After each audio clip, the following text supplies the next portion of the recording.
2023.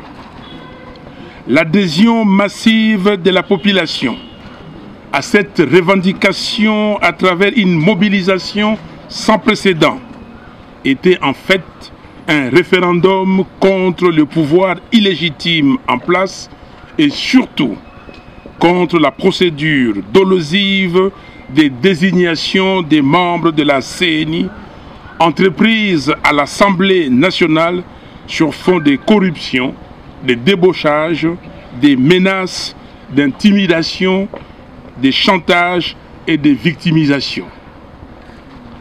Plutôt que d'entendre raison et suivre la voix du peuple, M. Mbosso a témérairement décidé de défier tout le peuple congolais en faisant entériner de manière cavalière et théâtrale une liste incomplète des membres de la CENI avec à sa tête M.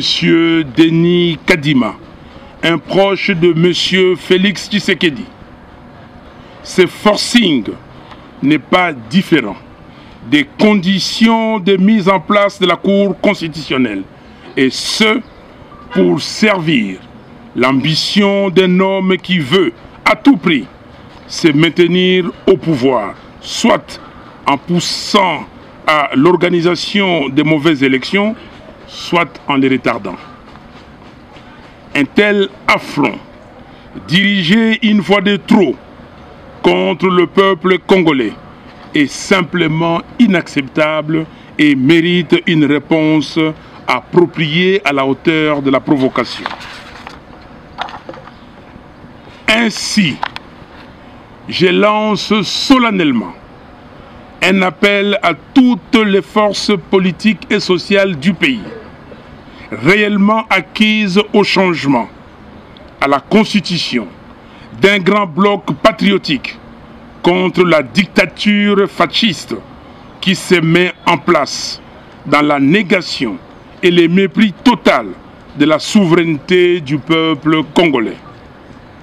Ce bloc aura pour mission principale de mener des actions sur terrain afin de faire échec à ces macabres projets de fraude électorale.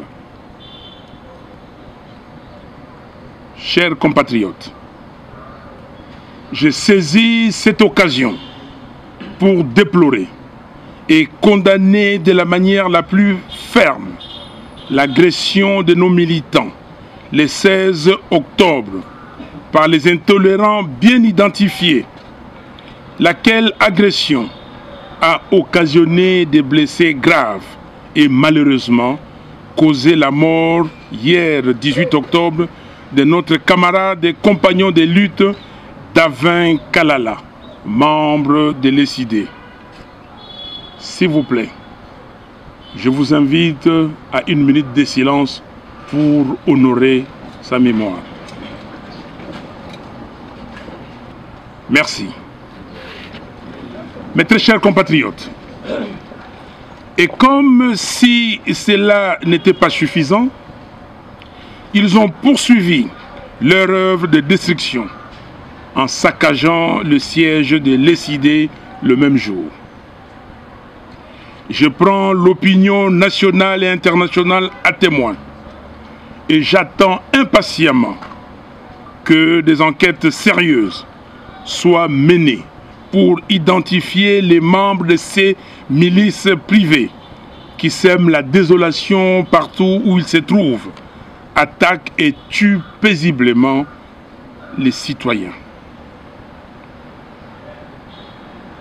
Comme je l'avais annoncé à la fin de mon adresse lors de la clôture de la marche du 16 octobre, je demande au peuple congolais de se tenir prêt pour de grandes manifestations qui seront organisées sous peu en vue de défendre et faire triompher sa souveraineté. Mes très chers compatriotes, l'histoire de notre pays renseigne qu'à des moments clés de notre marche comme peuple, nous avons prouvé à la face du monde que nous sommes capables de nous prendre en charge pour changer les cours de l'histoire.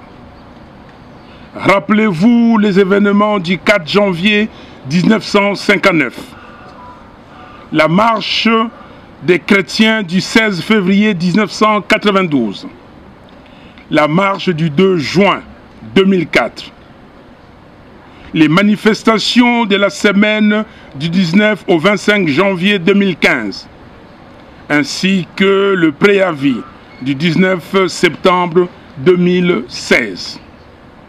Il n'y a pas d'autre alternative aujourd'hui.